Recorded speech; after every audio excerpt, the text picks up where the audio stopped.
Good morning, family. Welcome. I had an interesting morning. I thought I was live and I wasn't, so I was just talking to no one. So if it looks like I'm late, I'm actually technically, well, I guess I'm late, but it's not that I meant to be late. I thought I was actually live when I wasn't. But anyways, good morning, everyone. I hope that music got you as bright and optimistic as it has me. Everyone in the chat, let me know how you were doing. So yes, this is the African Esquire show on We Charge Colonialism TV. So if you don't know WCC TV, we are a Pan-Africanist think tank that is pushing for decolonization. Before we get started, I do just want to announce something I've been announcing, but I still want to put some emphasis on it, that we're having a joint convention with a number of other African-led organizations, some that you know well, AAPRP, the PAC of Azania, many others from different parts of the diaspora, different parts of the continent. That is on July 21st to the 23rd. I want to emphasize we're having a discount right now for Black History Month. So I think let me see, I don't see the discount code on here. Let's see, register now. Yeah, I don't see the discount code on here, so I'm gonna look that up and send it to everyone. But yeah, so essentially, please do register. Because number one, we need to have conversations that don't just complain about the issues, that don't just focus on our conditions, but that focus on the solutions. And there's no solution to colonialism, no solution to apartheid, no solution to institutional racism that does not require for us to come together as African people to overturn the oppressive systems. And so how do we do that if we're not willing to meet across organizations, meet with different people, even if you don't share all of their philosophy, even if you don't share all of their strategies as your personal strategy for what you want to do? It's important still to come together because you can find a lot of common ground. And we know that our oppressors know very well how to deal with us when we're separate, when we are dispersed, but they do not know how to deal with us when we're on the same page, when we're united, and when we are focused on them as being the problem, not us as being the problem. Emphasizing that because obviously there's all this talk about diaspora wars and all this stuff like that. African Americans, blah, blah, blah, blah. Trust me, they know how to deal with us fighting each other. They don't know how to deal with us coming together. That's just a fact. So I'm putting that out there again. Hopefully more people will register. We have a good amount who have registered already, but we're kind of like at a point where we want to just tip over a certain benchmark. So if you can, as you know, the regular price is $35. Let me see. I should have the promo code on here. I'm sorry I can't find it, but I'm definitely going to post it in the description before soon as I finish the video. I have to look it up. So everyone, we're going to talk about Israel and Africa again, because I've talked about it before. If you watch this channel, if you have watched it over time, you know I've probably talked about these things before. And of course, we've talked about Israel seeking and apparently being approved for observer status inside the African Union. We know we've talked about this before. But I want to put a little more emphasis on this issue because I think it's one that can easily be slept on. It's one that can easily be forgotten because there's so many issues facing our people. There's so many things coming at us from different directions. And because of that, you can have someone, a country that as far as size is a small country like Israel, although as far as power, it's not a small country. You can have a country like that slip into the African Union and people aren't paying attention. And that's really the problem, I think, is that when that happened, when they obtained observer status, a lot of us were like, we were probably focusing on other things. There's so many other issues. So what I'm hoping to establish inside of this video is why this is something that has to remain a priority as far as us ensuring that these types of imperialist entities do not have the ability to come in and out of Africa without any scrutiny, despite the fact that their past and their present has gone completely contrary to African interests. So that's what we're going to talk about today. So before we get into the past and the more of the present things that are happening, let's just go over the story in case anyone has not heard. I don't like to assume everyone has heard everything. So let's look at this story. Okay, so it says, analyst says that African Union should not be legitimizing Israel. The African Union should not be legitimizing an apartheid regime like Israel, says an analyst, adding that apartheid Israel should be treated the same way as apartheid South Africa. Patrick Kathara, Kenyan political analyst and cartoonist, in an article published by Al Jazeera, said that it would have been unthinkable for the AU's predecessor, the Organization of African Unity, to admit apartheid South Africa into its fold. It should be the case with apartheid Israel as well. While it is true that the OAU had actually accorded Israel observer status prior to its dissolution in 2002, the fact is that this was not the case for much of its history. In fact, the OAU was a staunch critic of Israel's treatment of Palestinians, comparing it to the situation in apartheid South Africa. Something I want to point out here. So I did not recall that that Israel had, I mean, I wasn't, old enough to know, but as far as my research, I did not recall coming across that Israel had observer status in the Organization of African Union prior to its dissolution. And I'm sure that's part of the reason why the OAU at that particular point was viewed as being this neo-colonial satellite entity, as the African Union has become, obviously, or really was all along. So because of that, at that point, the OAU obviously lost legitimacy. We know the OAU, by the way, was not, this embodiment of Pan-Africanism. I think because we know that the founders were people like Nkrumah and Haile Selassie, we think that this was a great, powerful institution that was doing something radical, and then the AU came and just thwarted that. No, it was from the beginning, you had a lot of countries who were not willing to completely abandon their relationships to the colonial masters in the OAU. We call that the Monrovia Group, whereas we call countries that were more radical, who wanted a complete isolation from colonial relationships, or complete cutting off of the colonial relationships, rather. Countries like Ghana under Nkrumah, Ethiopia, Egypt. So these were countries that were more like, we want no relationship with the colonists, and the Monrovia Group wanted more gradual. But it's important to understand that as far as the forming of the OAU, that the Monrovia Group basically won, because the OAU was not what they wanted. They wanted a united Africa, the Casablanca Group, a united Africa, powerful Africa.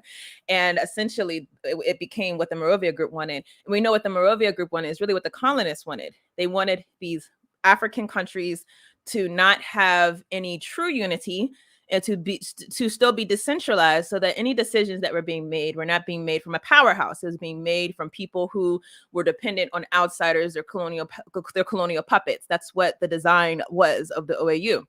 But it's important to keep that in mind. And I do think a big reason why Israel did not gain observer status from the get-go is because whenever the OAU switched to the organization of, or to the African Union, at that point, Muammar Gaddafi, who was alive, well, powerful inside of Libya, he was really the one steering a lot of the talk.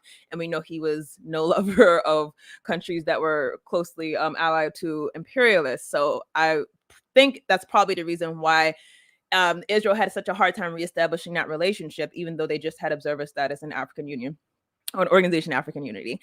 So last year, the AU decided to grant Israel an observer status that triggered backlash from alliance members at the 35th Ordinary Summit of the African Union at Addis Ababa earlier this month. In July, then AU Commission Chairperson Moussa Faki Mahamat claimed that several African states had established diplomatic relations with Tel Aviv, citing that as accreditation for granting Israel candidacy for observer status in the international body. The AU's newly elected chairperson, Senegalese President Macky Sall, a puppet, said that the threat was still looming on the horizon, that the issue of Israel would drive a wedge among organizations members and future AU summits. Last week, the AU unanimously suspended debate on whether to withdraw Israel's accreditation. So I think that's something that we should emphasize. Israel was already granted observer status. But the debate now, because I think some people are mixing it up, the debate now is not on whether or not they're going to grant Israel observer status. Israel was granted observer status without any form or protocol, without having to go through and give notice to all of the countries who are members of the African Union. The conversation now is basically that illegitimate act, will it stand? So that is what the debate is on. The body decided to form a committee which includes, listen to this, South Africa and Algeria, who oppose Israel's accreditation. We're going to go into why later in the video. But Rwanda and the Democratic Republic of the Congo supported to review, or they're going to review this issue. And I want to emphasize that because so many of my lovely people inside of these conversations when it comes to African liberation love people like Paul Kagame. And I keep telling you all, like, this guy is not the Pan-Africanist hero you think he is. So he's one of the ones pushing Israel and the African Union. And we can see why. Like, look at all of these meetings that have been happening over the years between Kagame and Israeli officials. So, you know, here you see him with the former Prime Minister Benjamin Netanyahu. I don't know if I said his name right. So he's repeatedly been meeting with these people. You see him here welcoming them to Rwanda, saying that they're helping them defeat jihadists. So Israel has been very close with Kagame, and obviously Kagame and the DRC move many times like the same way. So yes, he has been one of the ones pushing. And I would honestly say, if we're talking about one individual in the African continent that's probably one of the most powerful, it's probably Kagame. Kagame is one of the ones who has been able to leverage the chaos inside of the DRC for his own benefit, the benefit of Rwanda, quote unquote, because we know Rwanda is not this egalitarian country like we're told it is. It's really people are very silenced. You know, it's a military state. It really is. It might look nice, you know, if you comply with everything that you're told to do, you might get to live a nice, beautiful, prosperous life in Rwanda. But Rwanda is not that way for everyone, number one. But compared to other countries in Africa, a lot of people are like, go to Rwanda because you don't have to deal with the chaos like right in your face, because they have essentially exported their colonial states to the DRC by being a proxy colonist inside of the DRC. But because of that, the DRC leadership is very close to the Rwandan leadership. This is something that has been going on obviously for a long time. So that's the person who I think is probably pushing the most, because he is one of the most powerful, if not the most powerful leader inside of the African continent. Powerful meaning backed by power. He's backed like no one else by the United States, by countries like Israel, by countries in Europe. So he's the one I think that's pushing it the most. So I'm just going to challenge you all here. If you hear anyone, if you go on any Pan-Africanist platforms that are acting like Paul Kagame is this great big liberator, and those same platforms criticize criticize Israel, the AU, for allowing Israel to come into its ranks, let's hold people accountable. You can't have two messages. You can't say, oh, we don't want Israel in the African Union as an observer status, to have observer status, but then we love Paul Kagame because he talks bold and he made Rwanda so beautiful. Well, Paul Kagame is the one that's making that happen. So let's just be on the same page about that. So I do want to get more into detail though. Specifically on, I feel like a lot of the talk has been from different African leaders. Israel should not be in Africa, or Israel should not have that relationship inside of the African continent, because Israel is an apartheid regime. And it is an apartheid regime. Palestinians are living very akin to how South Africans under apartheid were living. And it's literally like two different societies, and one is completely without rights, and one is obviously indigenous. The Palestinians are indigenous to the region, and Israel is a newer state. So we see that it is apartheid. But in my opinion, this goes beyond just apartheid. This is like, why would you want for someone who has always had ill intent for you as a sovereign and independent people, why would you want them to have such a close relationship with you when they've showed through the test of time that they are not only an apartheid regime, but they are going to support colonial apartheid regimes inside of your countries and do anything to thwart revolutionary movements to go to the contrary? So let's focus on that aspect. That's what we're going to spend this video on. Why is it that Africans should reject Israel having observer status? Beside the issue of Israel being apartheid state, we should understand that there are more egregious reasons why, that are more closer to home for us, why we should not allow these people to have such free reign, like I said, to go in and out of the African continent. And of course, this doesn't just pertain to Israel. You can say this pertains to all the colonial powers, but today we're going to focus on Israel. Before we get to the rest of the story or the rest of this video, we're going to go into detail. I do have some African news I want to share with you all. So let's get ready. All right, so it's being reported that the EU wants to tempt Africa away from Chinese influence. The European Union, we know, is very much trying to leverage itself inside of Africa. And so this article is going to talk about some of why. With China reducing its spending in Africa, Europe sees a chance to boost its influence. At a two-day gathering of European and African leaders in Brussels, the EU hopes to unveil a series of major projects that will benefit from $150 billion, oh, not dollars, euros in funding it has already pledged to the southern neighbors. A draft summary of deliverables. This is very interesting, like wording. Like it sounds like a reparations-ish type of conversation, but we know that that's not what it's for. It says a summary of deliverables. Document ahead of the summit with African Union leaders. List a series of ambitious projects to improve digital connectivity. Build new transport links and accelerate the shift to lower carbon energy sources. It's all part of the bloc's global gateway strategy, seen as geostrategic respite to China's own Belt and Road Initiative. They said it's a good moment for global gateway. It's clearly a good idea, but we need to make sure that it's properly funded in order to say with credibility that it's living up to the promise to counter the Belt and Road, said Anna Michelle. I'm not going to try to pronounce her last name, but she's a chair of the European Parliament's International Trade Committee. The EU's official said Europe could step in as China pulls back. And I just want to emphasize this. Like all of us who have been falling for the anti-China rhetoric, and you all know I am critical of China. Like I'm not one that's like, oh yeah, don't think about anything that's happening with China. It's completely fine. No, that's ludicrous. But all of that rhetoric, oh, China is colonizing Africa. And this is coming from like European and American officials saying China's colonizing Africa. China's colonizing Africa. The interesting thing about this is we see right now their whole intention is to replace China. So all of these relationships that they were saying were so harmful to Africans, they're not trying to say, okay, well, let's do better than China. And of course they're not, because historically European colonists, that was never their setup, obviously.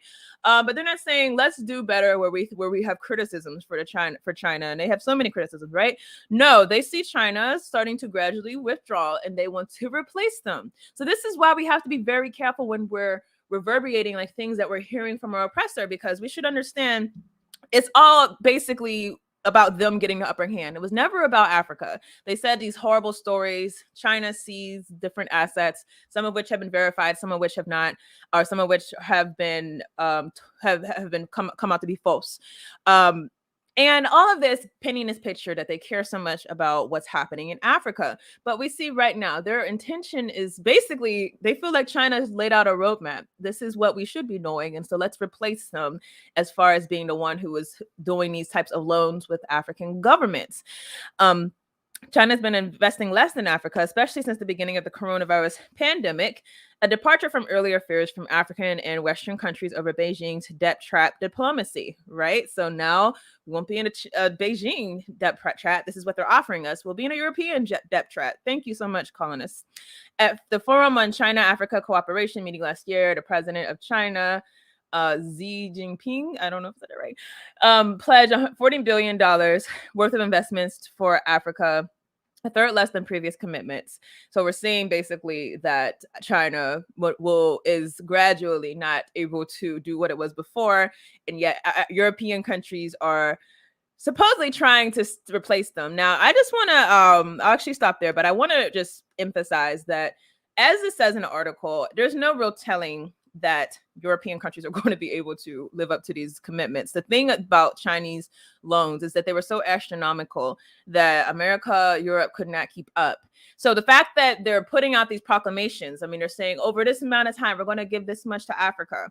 And we know that this is not aid. This is not even like pseudo aid, as most of the international aid is. This is literally like investments that they're going to extract more than they're putting in. But even that, I don't think that Europe's going to be able to deliver. So we're going to have to wait this out and see what's going to happen as far as the imperialists, what they're going to do. In the meantime, what we're going to do is keep emphasizing that these leaders that are making these deals with these governments, whether it's Europe, whether it's China, whether it's the United States, and these deals that are going contrary to our interests, let's be strong in saying that you cannot keep doing these things, because we should be very outward and outing IMF and World Bank loans and all these types of things, because otherwise you're going to basically be locked into these contracts that have no real effect on the people who are actually entering into the contracts on the behalf of their populations. So this is something that I think we should all make sure that we are keeping our finger on, because Africa, the chief reason why Africa is in the state it is in is because of these debt and loans. Yes, the history of colonialism. Yes, the continued ownership of our resources. But these debt traps have had the unbelievable impact on the African continent. And so until we end those relationships, we're going to definitely be inside of a difficult situation. So let's go to another story. We're going to talk about oh gosh, where's my other story? Okay, we're gonna go right here.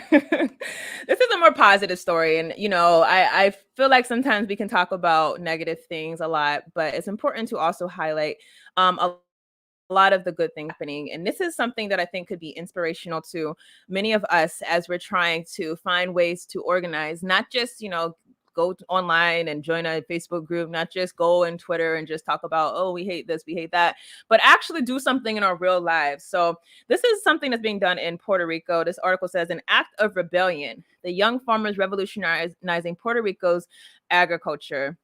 And this is basically talking about a strategy they've been using called agroecology. And this is something that you hear a lot from different people who are trying to get away from this whole GMO thing and focus more on what can we do naturally in our environment that's not going to cause our environment harm and cause our crops harm, but is going to be able to feed our people.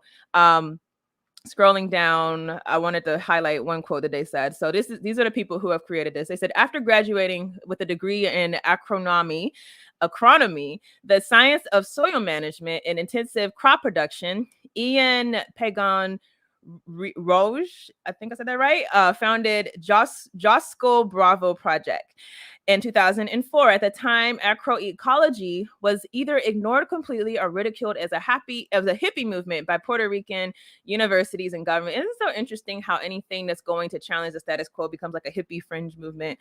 So they said they grew up in a colonial regime, being told that without the United States, we would die from hunger or end up like Cuba. Our ancestors and lands were exploited. Agriculture was disparaged, but we are a part of a new generation that sees sustainable agriculture and food sovereignty as an act of rebellion. And food sovereignty absolutely is an act of rebellion. That's something that I want to emphasize, that the more that we are just so used to being dependent on these colonial entities to feed us, the more that we're locked into basically their maze. And that's a big thing that's happening in the African continent. You have all these people offering, like Bill Gates offering GMOs, but people aren't thinking critically about nothing comes without a price. You're being locked into dependence still on your oppressor, and they said that they're feeding you more, but really not only are they feeding you things that are not good for you and not good for your environment, but they're making you dependent on them, where you know how to farm just from your indigenous culture. So I'm trying to find some more details about their strategy. Okay, so it says the agroecology revolution on the island is about physiological and social transformation to achieve food and political independence, because it recognizes our land and our people as our most valuable resources. In the past 8 years, more than 600 young people have graduated from this program that they've created, and more than half of them are women, itself a radical change from industrial farming, which is dominated by men. Of course, now works with several universities across the island, with students learning from scientific principles and sustainable production techniques with a broader social and environmental justice framework. But the influence of agroecology is growing in mainstream politics as global heating forces farmers to adapt or fold.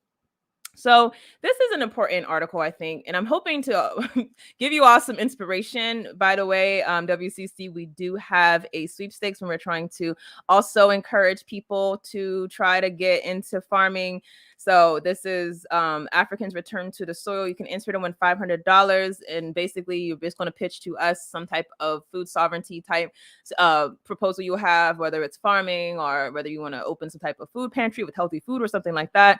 It's $10 to enter. And so definitely go to our website, wechargecolonialism.org, to take part in that sweepstakes. But yeah, I hope that's inspirational. So I want to get to my last story before we switch back to talking about Israel.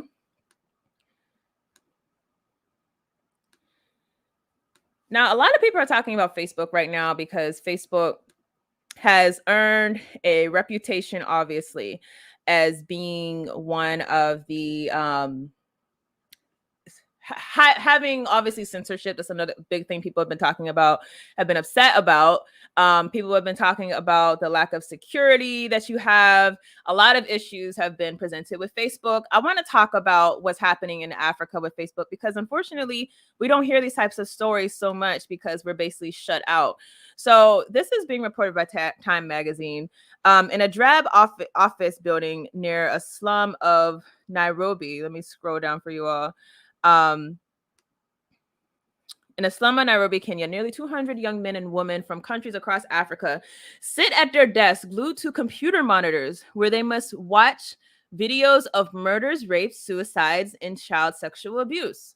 These young Africans work for Sama, which calls itself the Ethical AI outsourcing company and is headquartered in California. Sama says its mission is to provide people in places like Nairobi with dignified digital work. Executives can often be heard saying that the best way to help poor countries is to give work, not aid. The company claims to have helped lift people, more than 50,000 people in developing countries, out of poverty. Of course, they always say these types of things.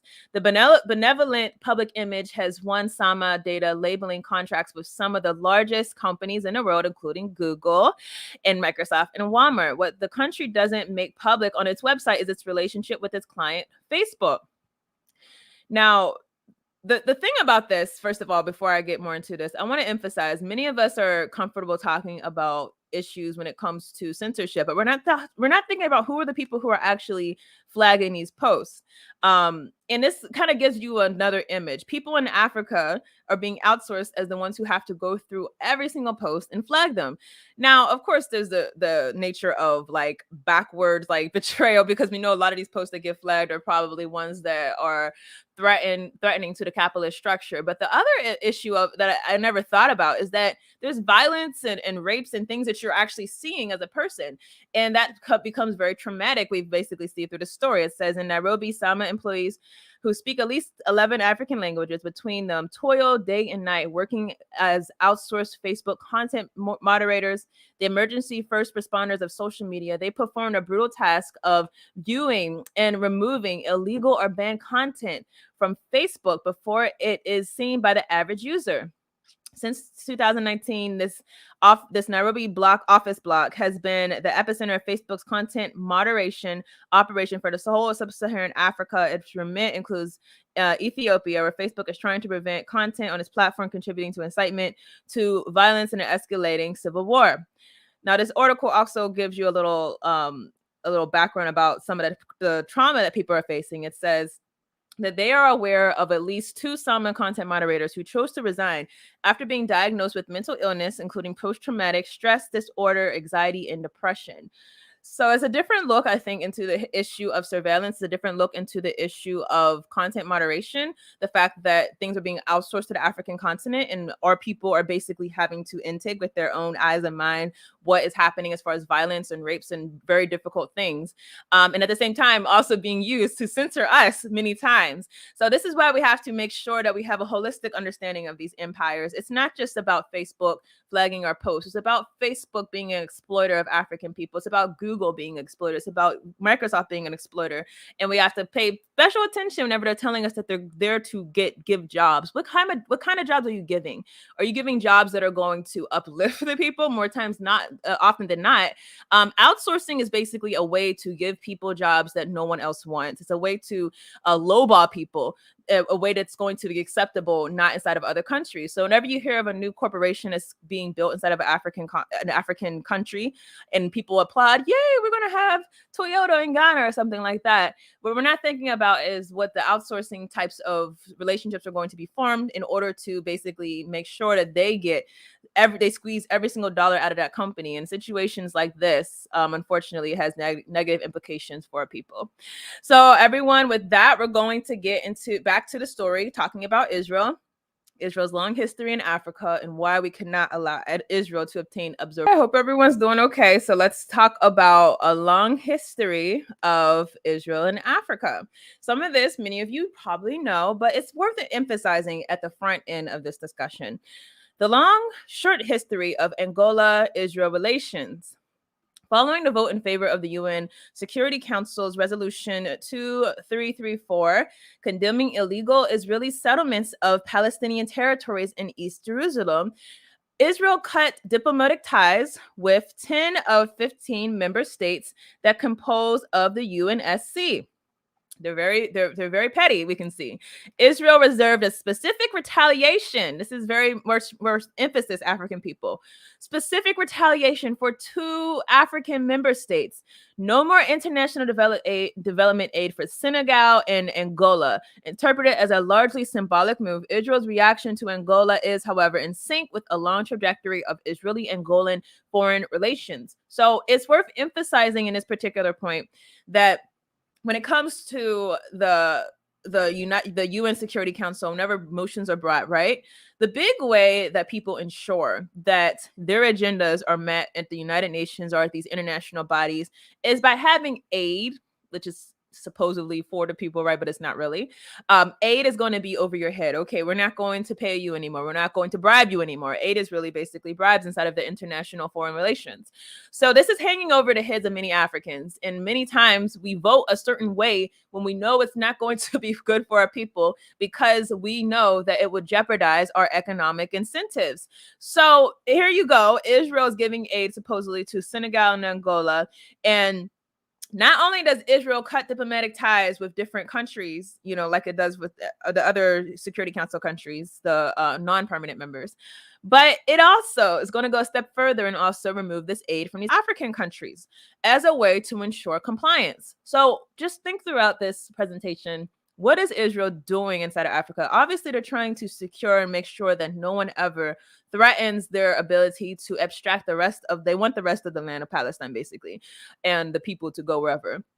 And they want to make sure that that happens by any means necessary. One of the ways that they do that is by ensuring that they're keeping a carrot in front of Africa and other countries so that they can ensure that we're going to vote with their interests or vote for what they say that needs to happen. These relations have been material and symbolic. The relationship has had 2 distinct phases. Hostile at first. It begins with Angola's independence and employment in the global Cold War. In the wake of the Cold War, Israeli-Angolan relations morphed into a friendly and lucrative bond. Yet some of the discourses and commitments of the first phase are crosshatched into the second phase. Angola's vote on the UNSC resolution is the most recent example, although Israel's public outrage is new. First, a thumbnail sketch of Angola's decolonization. MPLA, Popular Movement for Liberation of Angola, declared Angola's independence in November 11th of 1975, okay? Now, if you remember, we talked about this, Cuban troops and Soviet military hardware allowed them to hold off the FNLA, the National Front for Liberation of Angola forces, bolstered by Zairian troops and CIA funding. So you have these imperialists basically pushing for the FNLA, and the MPLA is essentially trying to hold it together. And, thank God countries like Cuba came to their assistance. The MPLA had secured the city's southern rim against a South African military invasion, accompanied by a clutch of UNITA, National Union for Independence of Angola soldiers. In brief, independence, civil war, and foreign intervention blossomed simultaneously. The sociologist John Nederveen Pieters noted that the Israeli army brass helped plan the 1975 South African invasion of Angola. So I want us to relish in this. So we know South Africa, the apartheid regime, was very much in line with Israel. And Israel was funding, Israel was supporting them. Israel, that we're supposed to basically look at as not a colonial country, was right in bed with South Africa, this apartheid regime, the same way that the UK and the United States has always been, right? And Israel had so much pull into South Africa's white supremacist apartheid regime that they were able to orchestrate that country to go in and invade Angola to thwart this liberation movement. The strategy echoed that used by Israelis to drive the Palestinian Liberation Organization out of Lebanon and the United States strategy against the Nicaraguan Sardinistas blamed for fomenting insurgency in El Salvador. In other words, this constituted part of a pattern of white settler states not only red baiting, but actively attacking liberation movements. The South African invasion of Angola further drew on Israeli counterterrorism strategies developed in the West Bank and Gaza. Counterinsurgency cooperation in Southern Africa thus lit up a network of politics that spanned the Middle East, Central America, and Southern Africa. So the point of me emphasizing this is that we have to understand Israel is basically the exact same as the US and in Europe, and I would say actually is the exact same when it comes to their stance as a colonial power. They absolutely support white supremacy inside of Africa. They absolutely did that through apartheid in South Africa. They did that through apartheid in Angola, and they're going to continue to leverage that and support that. Now, the question you should have is, why does Israel, the country, find itself in line with believing that these types of powers inside of Africa are essential to their sovereignty? Well, because apartheid Israel is a white supremacist state.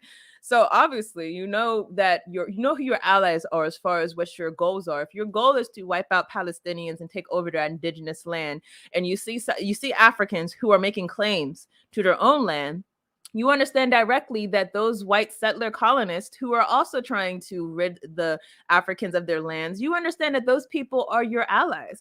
They're your friends. And luckily for you, they're all funded well. And also, we all know, obviously, that the US and Europe had a major pivotal, not even just major, pivotal part in forming the country of Israel anyways.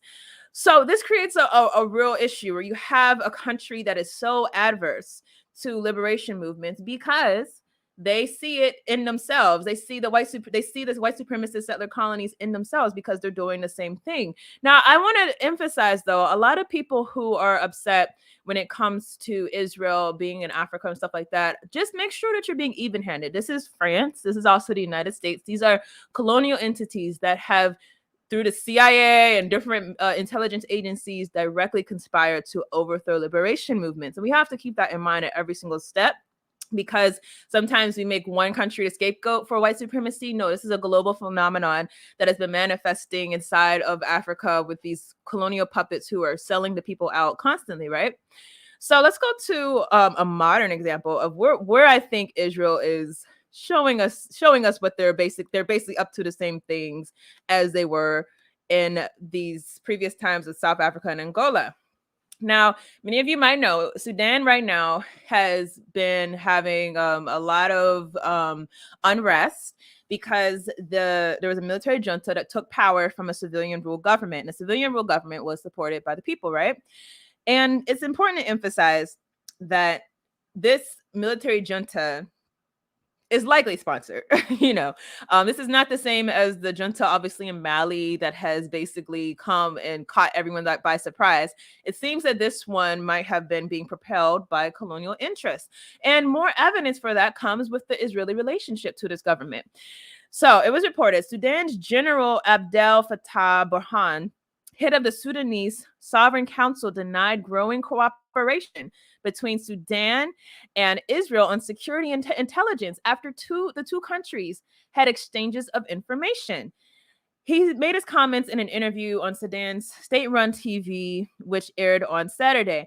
Burhan said that such ties between former adversaries were not political in nature, adding that only Sudanese security and intelligence officials paid visits to Israel. And that in itself, let's just emphasize this. Only Sudanese security and intelligence officials paid visits to Israel. If just that were true, that would be a red flag in itself. because you don't just go on official visits to countries just for the heck of it. If you're sending your officials back and forth, that means that there is something happening bigger. So that idea that people were supposed to deny or think that he was, think it was all a lie just based on this admission, that's ludicrous. He says, till this moment, no prominent political figure paid any visit to Israel, he said. But he added that this exchange of information allowed the country to arrest many terrorist organizations that could have destabilized the security of Sudan. Now, of course, the many Sudanese people view this military junta as being a terrorist organization that is destabilizing the security of Sudan. He did not elaborate further on the issue. During recent weeks, Sudanese and Israeli officials exchanged visits and various unannounced trips. The most recent visit was Sudanese security delegation in Tel Aviv last week, and a previous visit by Israeli officials, including Mossad agents, to Khartoum in January. Last October, then Sudanese Justice Minister Nasreddin Abdul Bari and Israeli cabinet ministers Idan Rol, Adwawi Frej held a rare joint public meeting in the United Arab Emirates capital of Abu Dhabi. So we can kind of see that Israel has their hand inside of this current regime, inside of Sudan, one that's being widely criticized by many people who are saying that we want to control a return to civilian government. Now, what interest would Israel have in this military junta having and seizing power over the people in Sudan? So this is where we also, again, are putting on our thinking caps. This to me tells me that Israel is up to the same old, and it's not surprising. I mean, they're up to the same old in their own, inside of their own country. So of course they are whenever it comes to African and African interests. That is to thwart any type of move that's going to promote liberation and ensure that those who are going to service the imperialist powers are going to continue to be in power. This is what they're offering us so early. Now, emphasizing that the African Union has condemned all coups, right? All coups are not the same. We know this on this channel, right? But the African Union has basically said all these coups that are happening, we're against them, blah, blah, blah, blah, blah, blah. They have a certain vitriol, though, for the coups in West Africa that they don't have for this coup in Sudan. So you see Mali in particular, and more Guinea. Burkina Faso recently had a coup, but it seems like they're returning right back to order as we expected, because, again, they're not being led by revolutionary factions, so it appears. But these West African coups are very different in the eyes of the African Union, right?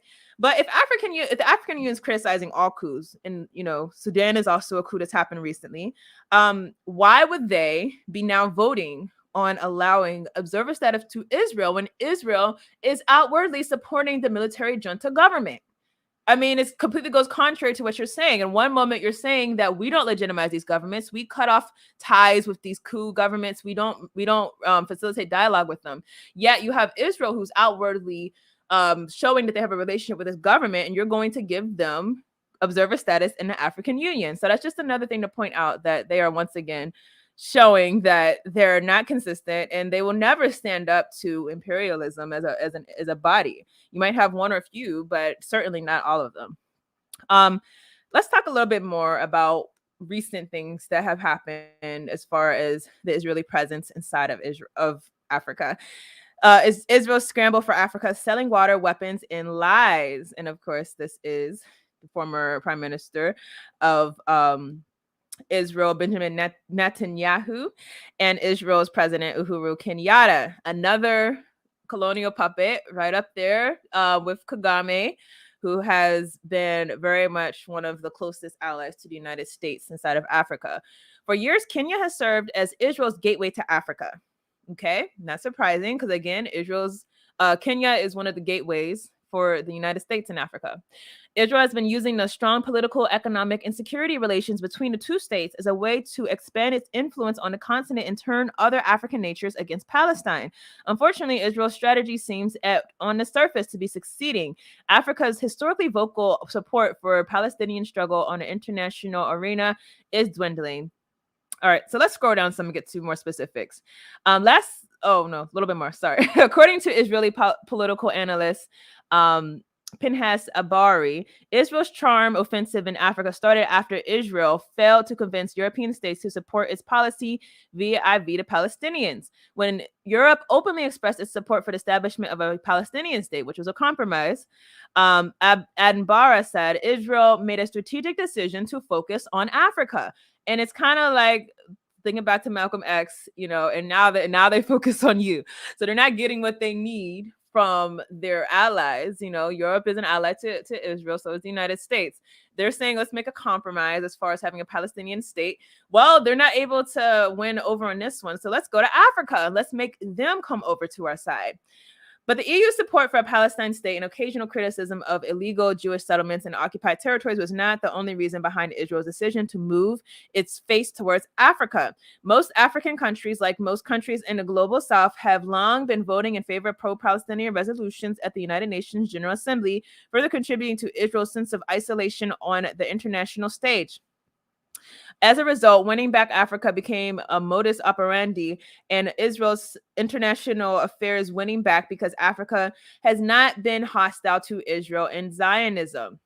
All right, so let's scroll down some more and talk about what specifically has Israel been doing that, they're saying is a scramble for Africa. On July 5th, 2016, Benjamin Netanyahu started Israel's scramble for Africa with a historic visit to Kenya, again, the gateway to Africa for many imperialist puppets or imperialist entities, and which made him the first Israeli prime minister to visit Africa in the last 50 years after spending some time in Nairobi, where he attended the Israel-Kenya Economic Forum along with hundreds of Israeli and Kenyan business leaders. He moved to Uganda, where he met leaders from African countries, including South Sudan, Rwanda, Ethiopia, and Tanzania. Within the same month, Israel announced the renewal of diplomatic ties between Israel and Guinea. The new Israeli strategy flowed from there, more high-level visits to Africa, and triumphant announcements about joint economic ventures and investments. However, diplomatic and economic efforts to win over Africa soon proved insufficient for Israel's prime minister, so he succumbed to rewriting history to improve Israel's standing on the continent. Netanyahu, he took part in ECOWAS, Economic Community of West African States. They had a meeting inside of Liberia, Monrovia, and there he said, and I've reported this before, he said, Africa and Israel share a natural affinity. He said, we have in many ways similar stories. Your nations toiled under foreign rule, which is very crazy hearing because the Palestinians are, again, indigenous to the country. They're not foreigners. He says you experienced horrific wars and slaughters. That's very true. The people of Israel have experienced this. This is very much our history. With these rules, Netanyahu attempted not only to cover the ugly face of Zionist colonialism and to seize Africans, but also rob Palestinians of their history, which we should know by now. All right, so despite his lies about these similar histories, Israel's charm offensive in Africa once basically became a success. They won over Chad, which is actually a Muslim country. They tried to establish themselves as a partner to African nations. They've been making contributions to African nations. Here we go with the aid that's supposedly to help us, delivering solar, water, agricultural technologies to the region in need. However, these contributions came at a significant cost. For example, Senegal, as we talked about this before, when Senegal and Angola co-sponsored the condemnation of the settlements, they paid basically because this same aid became used against them. This is why aid is basically used against African governments as far as sovereignty. So I think this basically covers what I wanted to discuss. The issue is that if we're wondering why Kagame and people like that are out there pushing Israeli presence in the African continent like they are, it's because, again, they are being directly incentivized. Israeli businessmen, Israeli aid, Israeli types of relationships that are going to elevate the individuals, yet do nothing for the masses. But we already know the history of Israel inside of Africa has been a history as a surveillance entity. It's a surveillance state. It's literally one that has directly shown that they have affinity. They said they have affinity with African anti-colonialism. They have affinity for white supremacy. They have affinity for apartheid. They have affinity for colonialism. Yet they lie in their face, and no African leader, I bet, held them accountable whenever they said that false statement. And this shows you more that the ECOWAS are complete puppets, that they allowed this type of charade to happen, obviously, and even invited them in the first place. So to summarize, what we're trying to convey, what I'm trying to convey inside of this video is that we're certainly happy to hear, obviously, all of us are certainly happy to hear that Israel's not having an easy time getting observer status in the African Union, or basically defending its observer status. But the problem is, are those who are going to speak out, who have spoken out, are those who are against it, are they able to last the test of time? Are they able to last the different relationships that are going to be offered, the economic incentives, the threat of being ousted by the country, of having diplomatic ties severed? And that question we don't really know, because as we talked about many times inside of this channel, Africa is not free. Africa is very much still handcuffed. The so-called leaders, for the most part, are not leading the country, their countries. They're leading colonial territories for their colonial masters. They're basically the overseers. They're not the ones who are going to actually lead us to liberation. So because of that, we don't know if it's going to last the test of time. Right now, it seems like the strongest ones who are against the relationship of Israel and South Africa again are, or Israel and Africa, or Angola and South Africa. And we know that is because they have a more recent memory of what apartheid felt like. They have a more recent memory of what invasions felt like. They have a more recent memory of violence inflicted on them by the colonial regime. So they have a recent memory. Unfortunately, though, memories can easily wane depending on who's holding power, depending on the circumstances and the environment. As we found out, Israel had observer status when it came to the Organization of African Unity, despite the fact that this was an organization originally founded by anti-colonial leaders.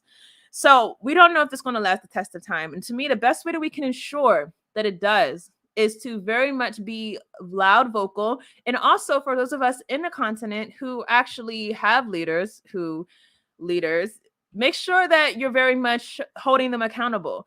Because allowing a country like Israel to have observer status is literally going to thwart a lot of efforts that we've been putting so much into separating ourselves from the colonial masters. You can't separate yourself from the colonial masters, yet give them more access to you. We can't separate yourselves from them and let them come in and out whenever they want. We have to have a real